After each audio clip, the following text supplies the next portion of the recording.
is what we learned is there were some failures at that school. And I'm not sure why we're all okay with the answers that we're getting. Life without. I'm sorry. I don't understand it. I don't understand how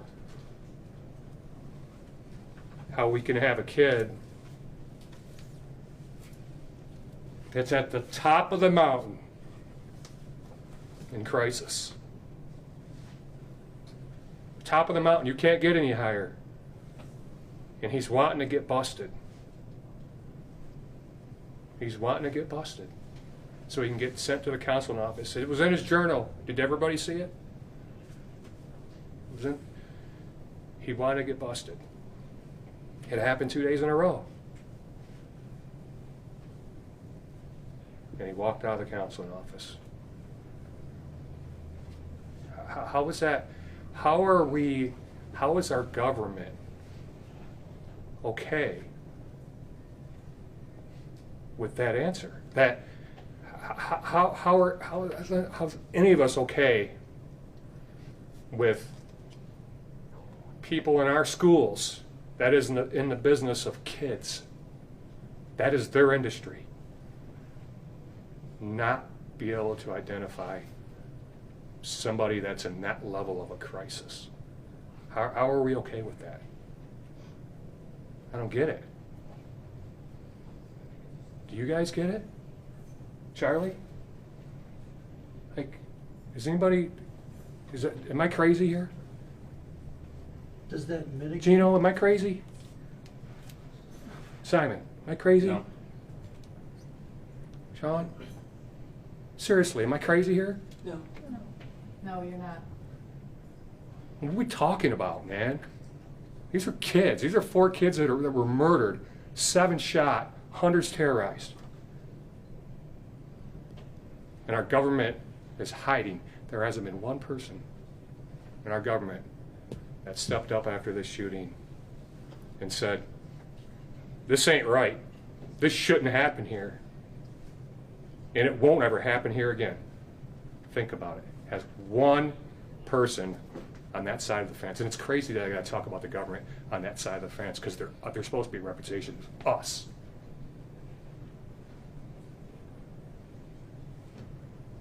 Will life without parole bring any closure of any kind to anyone?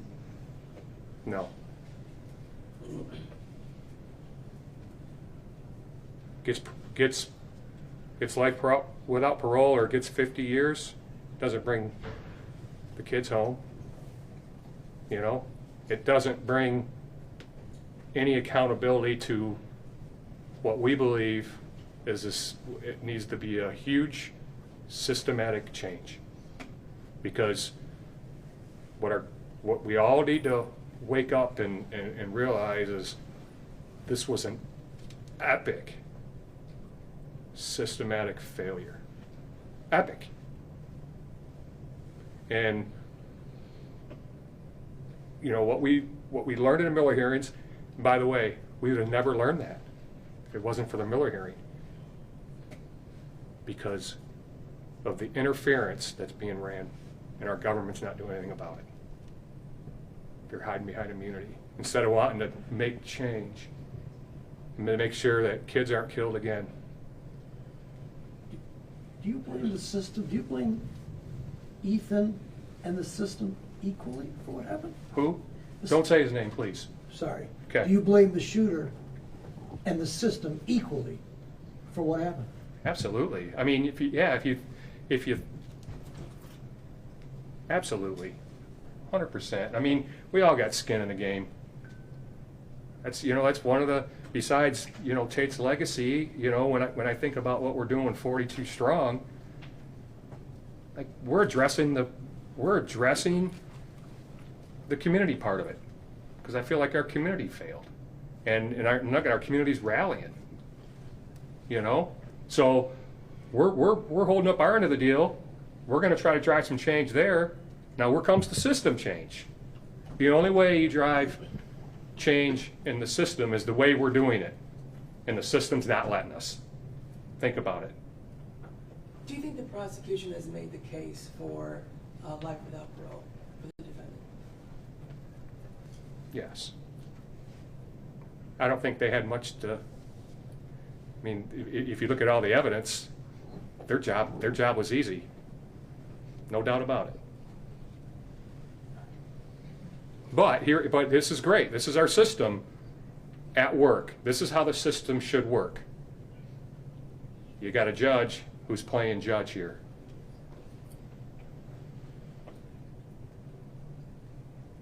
You don't have a defense attorney for an insurance company and a school board playing judge and jury. This is how our system's supposed to work, not how it's working when we're trying to hold the system accountable. Does that make sense? Like, Yes.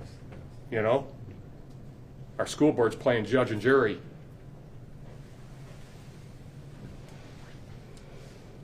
Thank you.